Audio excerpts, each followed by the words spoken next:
dear students, I am Kiran and you are watching A to Z Learning. Today is 9th of July 2020. Let's start Chapter 2 Economics of Standard 10 Part 1 Sectors of Indian Economy. This is your sector. First sector is primary sector. What is primary sector? Do you know? Yes. When we produce a good by using natural resource, then it is an activity of primary sector.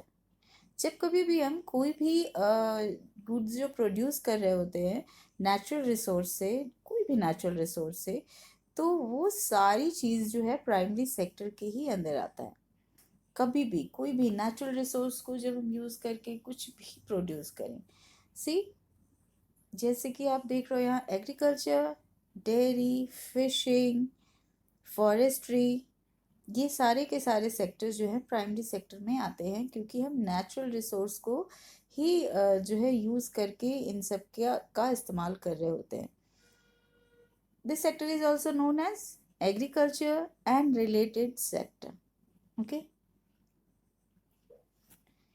Now another sector is secondary sector. Secondary sector क्या है?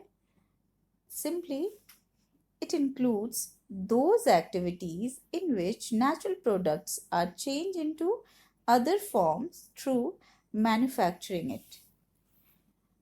ऐसे अगर इसको समझें कि जब हम ऐसे कोई भी काम कर रहे होते हैं जिसमें मैन्युफैक्चरिंग शामिल हो, दैट मीन उसको प्रोसेस करके, किसी भी चीज़ को प्रोसेस करके हम कुछ नया बना रहे हों, तो वो सेकेंडरी सेक्टर है.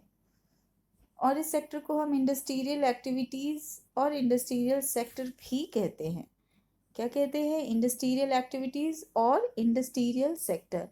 क्या क्या शामिल है इसमें? शुगर केन, जैसे हम शुगर केन का इस्तेमाल करते हैं मैन्युफैक्चर करने के लिए, या तो शुगर बनाने के लिए या गुड़ बनाने के लिए, और भी कई चीज़ें बनाई जा सकती हैं.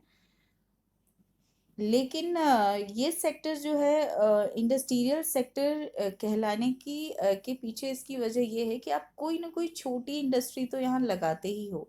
जैसे मैंने अभी आपको एग्जांपल दिया है, शुगर केन का इस्तेमाल करके आप शुगर या गुड़ बना रहे होते हो, तो शुगर की पहले तो क्रशिंग होती है, फिर उससे आप शुगर बनाते हो, और शुगर से फिर शुगर जब बना रहे होते हो तो शुगर को आप देखते हो कैसे वो छोटे छोटे दाने में होता है, क्रिस्टल के फॉर्म में होता है, तो वो उसकी कटिंग होती है मशीन के थ्रू.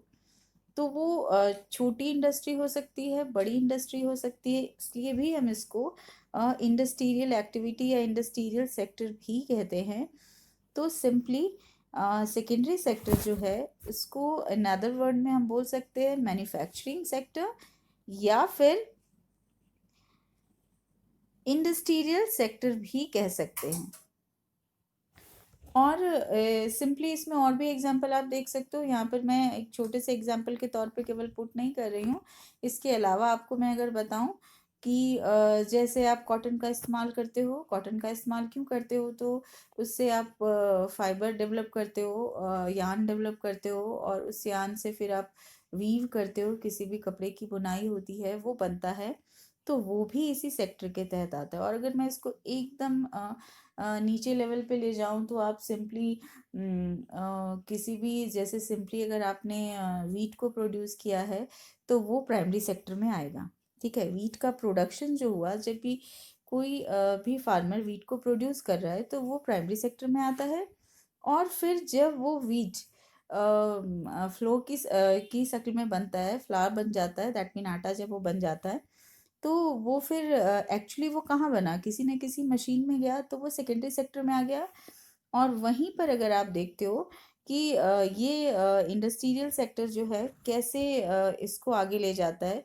कई बार आप गेहूं से आपने जब उसको आटे की शक्ल दी तो मैन्युफैक्चर हुआ, लेकिन आटे का ही इस्तेमाल डायरेक्टली तो आप नहीं करते हो. आटे का हो सकता है कि आप रोटियां खाते हैं, या फिर उससे कई तरह की चीज़ें बन सकती हैं और बनाई जाती हैं. तो वो सारी चीज़ भी मैन्युफैक्चर में ही आई। यानी यहाँ रॉ मटेरियल आटा ज़रूर हो जाएगा। ऐसा कई बार होता है कि इंडस्ट्री में प्रोसेस होने के बाद भी वो दूसरी इंडस्ट्री के लिए रॉ मटेरियल ही है। जैसे कि गेहूँ से आटा बन गया, तो गेहूँ जब तक था वो तो प्राइमरी सेक्टर में था, और उससे जब वो आटा बन गया तो वो सेकेंडरी सेक्टर में आ गया। लेकिन आटा बन के वो सेकेंडरी सेक्टर में ही आ गया, और आटा ही अगर डायरेक्टली जाकर मार्केट में बिक जाए तो वो टर्टरी सेक्टर का हिस्सा हो सकता है। लेकिन कई बार जैसे आप किसी भी रेस्टोरेंट में जाते हो, वहाँ पे कुछ खाना खाते हो या फिर कुछ भी करते हो, तो वो आटे से जो मैन्युफैक्चर हुए सामान को आप खा रहे होते हो, तो भी उससे एक नया, जैसे चपाती आपने बनवाई या चपाती आप खा रहे हो, तो वो भी मैन्युफैक्चर हुआ। यानी जब किसी रॉ मटेरियल में वैल्यू ऐड हो जाता है तो वो मैन्युफैक्चरिंग सेक्टर कहलाता है या इंडस्ट्रियल सेक्टर कहलाता है। Okay, let's start. Tertiary sector, tertiary sector या टर्शियरी सेक्टर, इसको ज़्यादा सही होगा प्रोनाउंस करना, कि आप इसको बोल सकते हो टर्शियरी सेक्टर। और ये जो है इंक्लूड कौन सी एक्टिविटीज़ करता है, तो those activities that generate service rather than goods. ध्यान से देखिएगा, इसको मैंने अंडरलाइन किया है। ये वो सेक्टर है या इस सेक्टर में हम उन एक्टिविटीज़ को शामिल कर लेते हैं जो कि सर्विस को प्रोड्यूस करता है, ना कि सामान, ना कि गुड्स। ये कौन सी चीज़ जनरेट करता है, सर्विस को जनरेट करता है, किसी सामान को नहीं। इसलिए इसको हम, यानी टर्शियरी सेक्टर को हम सर्विस सेक्टर भी कहते हैं। सच एज क्या क्या शामिल है इसमें, जैसे ट्रांसपोर्ट है, स्टोरेज है, कम्युनिकेशन है, बैंकिंग है, ट्रेड है, टीचिंग है, या फिर कोई डॉक्टर है या फिर कोई इंजीनियर है, कोई भी काम हम कर रहे हैं तो ये सर्विस सेक्टर का हिस्सा है। सेवा हम प्रोड्यूस कर रहे हैं किसी के लिए, तो ये टर्शियरी सेक्टर का हिस्सा है। अब एक बार अगर तीनों को समॉन में करके आपको बताऊं, तो मैं एक बार सिंपली यहाँ से आपको दिखा दूं कि प्राइमरी सेक्टर में उन सेक्टर को आप शामिल कीजिए जो नेचुरल चीज़ों को यूटिलाइज करके बनता हो। इसमें सारी चीज़ें आप शामिल कर सकते हो, स्पेशली डेयरी से लेकर फिशिंग, एग्रीकल्चर तो शुमार है ही। सेकेंडरी सेक्टर की बात अगर आप करें तो सिंपली याद रखें, कोई भी वैल्यू ऐड हो जाना, दैट इज़ मैन्युफैक्चरिंग या फिर इंडस्ट्रियल सेक्टर। और अगर हम तीसरे सेक्टर की बात करें, दैट इज़ टर्शियरी सेक्टर, तो टर्शियरी सेक्टर में हम जनरेट करते हैं सर्विस रैदर देन गुड्स, यानी हम सेवा प्रोड्यूस करते हैं, कोई सामान नहीं। यानी जो सामान प्राइमरी और सेकेंडरी में आपने प्रोड्यूस कर लिया, उसी सामान को आप यहाँ सर्विस सेक्टर में ट्रांसपोर्ट की हेल्प से स्टोरेज करते हो कहीं, या फिर कम्युनिकेट करके, टेलीफोन पे बात करके, किसी तरह का कम्युनिकेशन करके जो सेवाएं प्रदान की जाती है, जैसे कॉल सेंटर, ये सारी चीज़ें इसमें भी शामिल हैं। बैंकिंग, और भी चीज़ें शामिल होगी। जब आप इसको पढ़ोगे, एलेबरेट करोगे, तो और भी चीज़ें इसमें शामिल होगी। मैं एक छोटे से फॉर्मेट में आपको बता रही हूँ, और बहुत ज़रूरी ये फैक्टर है आपके बोर्ड एग्ज़ाम के हिसाब से। आप किसी भी ईयर के क्वेश्चन उठा के देख लेना, उसमें आपको ये तीनों सेक्टर में से डेफिनेटली एक क्वेश्चन मिलता ही है।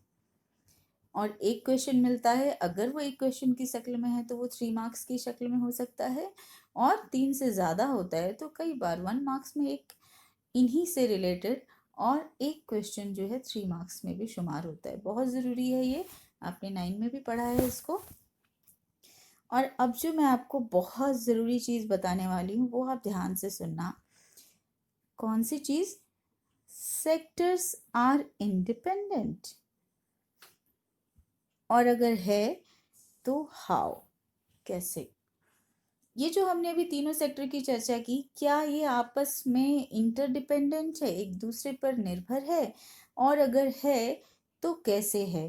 वैसे तो पहले ही आप जान लो, यस, एब्सोल्युटली, ये बिल्कुल निर्भर करता है। हम किसी भी सेक्टर को किसी से कम या ज़्यादा नहीं आंक सकते, तीनों सेक्टर आपस में इन्वॉल्व हैं।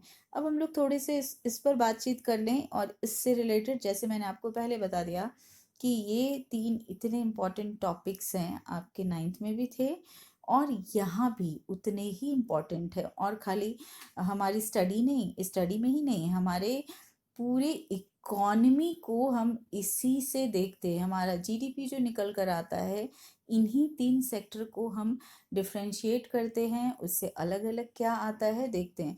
तो ये सेक्टर, बहुत सेक्टर्स की जो चर्चा है बहुत ही ज़रूरी है। इनफैक्ट ये चैप्टर आपके लिए, अगर आगे आगे आप एमबीए वगैरह करना चाहते हो तब भी वहाँ पर आपको ये टॉपिक्स पढ़ने हैं। तो नेक्स्ट मैं आपको यहाँ बता दूं कि ये आपस में इंडिपेंडेंट कैसे, इंडिपेंडेंट यानी आप कुछ ऐसे नहीं कह सकते हो कि एक ही सेक्टर को किसी से काम है। हर सेक्टर आपस में मिला हुआ है, कोई भी सेक्टर ऐसा नहीं कर सकता कि ये उसके काम नहीं आता। इसको थोड़ा सा आप देख लें कैसे मैं इसको एलिब्रेट कर रही हूँ और आप उससे सहमत हो जाएंगे। जैसे कि प्राइमरी सेक्टर में कोई भी सामान आपने प्रोड्यूस किया, जैसे मैंने बोला कि एग्रीकल्चर का कुछ कर रहे हो, पोल्ट्री फार्मिंग कर रहे हो, डेयरी फार्मिंग कर रहे हो, तो एग्रीकल्चर का प्रोडक्ट हो या डेयरी से प्रोड्यूस सामान हो या फिर पोल्ट्री से, फार्म से प्रोड्यूस जो भी गुड्स है वो या फिर सामान है, उनको आप क्या करते हो, सारा का सारा तो आप कंज्यूम नहीं करते हो। सरप्लस जब बचता है यानी इंडस्ट्रियल पर्पज से जब ये प्रोड्यूस होता है तो इसको क्या करते हो, सपोज करो आपने वीट प्रोड्यूस किया, वीट से आपने उसको जो है आटे की शक्ल दी, या फिर डायरेक्ट ही किसी ने वीट को खरीद लिया। सेकेंडरी सेक्टर में कोई एक रेस्टोरेंट का मालिक है जिसने आपसे वीट खरीद लिया, और वीट खरीदने के बाद वहाँ पर उससे वो जो है आटे की शक्ल उन्होंने दी और उससे वो चपाती और बाकी चीज़ वो बना रहे हैं। ठीक है, अब वो बन गया, लेकिन जब वो बनाते हैं तो ये कई बार सेकेंडरी में बनाकर भी खुद ही सर्विस भी देते हैं।